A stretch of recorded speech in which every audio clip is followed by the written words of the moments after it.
Masyarakat hukum adat. Assalamualaikum warahmatullahi wabarakatuh. Semoga kita semua dalam keadaan sehat dan bahagia. Video kali ini Trios akan menjelaskan tentang masyarakat hukum adat. Masyarakat hukum adat merupakan kelompok sosial yang menjalankan tatanan hukum yang bersumber dari tradisi dan kebiasaan lokal yang berlaku secara turun-temurun. Masyarakat hukum adat tidak hanya terbatas pada wilayah tertentu, tetapi dapat ditemukan di berbagai daerah di Indonesia, di mana mereka hidup sesuai dengan norma dan nilai budaya yang khas. Berikut ini adalah penjelasan tentang masyarakat hukum adat. 1. Pengertian masyarakat hukum adat. Masyarakat hukum adat adalah kelompok orang yang terikat oleh tatanan hukum adat tertentu sebagai sarana untuk mengatur tata kehidupan bersama. Mereka memelihara nilai-nilai yang diwariskan oleh leluhur, seperti kepercayaan, kebiasaan, dan aturan yang mengatur berbagai aspek kehidupan, mulai dari aspek keluarga hingga pengelolaan sumber daya alam. 2. Yang membentuk masyarakat hukum adat. Beberapa faktor yang membentuk masyarakat hukum adat meliputi nilai dan norma sosial, nilai-nilai luhur, dan norma sosial yang disepakati dalam suatu komunitas menjadi dasar pembentukan hukum adat. Tradisi dan budaya lokal, tradisi turun-temurun, seperti ritual, sistem kepercayaan, dan kebiasaan, menjadi aspek penting dalam pembentukan hukum adat. Lingkungan alam seringkali menentukan aturan-aturan adat, terutama dalam hal pengelolaan sumber daya alam, pertanian, dan pembagian lahan. Agama atau kepercayaan. Banyak masyarakat hukum adat yang terikat pada kepercayaan lokal atau animisme yang memengaruhi peraturan dan larangan di dalam masyarakat mereka. 3. Fungsi masyarakat hukum adat. Fungsi dari masyarakat hukum adat antara lain mengatur kehidupan sosial, mengendalikan dan mengatur kehidupan masyarakat agar tercipta keteraturan sosial, menyelesaikan konflik. Masyarakat hukum adat memiliki mekanisme sendiri untuk menyelesaikan perselisihan dan konflik, biasanya melalui lembaga adat atau pemimpin adat. Melindungi sumber daya alam. Hukum adat sering berperan dalam menjaga dan mengelola sumber daya alam di wilayahnya sesuai dengan aturan yang diwariskan. Melestarikan budaya dan tradisi masyarakat. Hukum adat berfungsi untuk menjaga kelangsungan tradisi dan budaya lokal agar tetap lestari.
Empat. Macam-macam masyarakat hukum adat. Di Indonesia ada berbagai jenis masyarakat hukum adat, di antaranya masyarakat adat Aceh. Masyarakat ini memiliki aturan adat yang disebut hukum adat Aceh, yang berkaitan erat dengan agama Islam. Masyarakat adat Batak Sumatera Utara memiliki hukum adat yang disebut Dalihan Natolu, yang mengatur hubungan kekerabatan dan sosial. Masyarakat adat Dayak Kalimantan. Sistem hukum adat Dayak mencakup aturan terkait tanah adat dan hutan. Masyarakat adat Balu. Masyarakat ini terkenal dengan hukum adat desa adat yang mengatur kehidupan sosial berdasarkan ajaran Hindu Bali.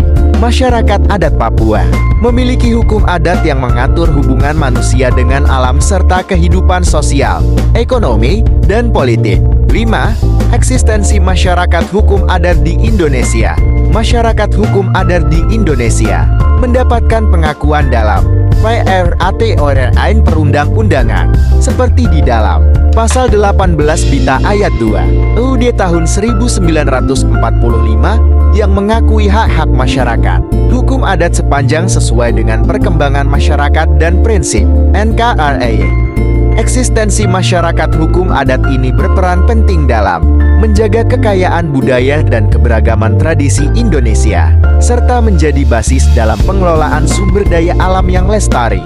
Dalam praktiknya, meskipun diakui, masyarakat hukum adat di Indonesia menghadapi tantangan, antara lain dari konflik kepentingan dengan perusahaan atau pihak yang ingin memanfaatkan sumber daya alam di wilayah adat mereka. Secara keseluruhan, masyarakat hukum adat memiliki peran vital dalam menjaga keanekaragaman budaya, hukum, dan kearifan lokal, serta sebagai pilar penting dalam memperkaya identitas bangsa Indonesia yang beragam. Demikian penjelasan singkat Trios tentang masyarakat hukum adat. Sampai jumpa pada video Ayah Trios selanjutnya. Jangan lupa like, komen, dan subscribe channel ini dan terima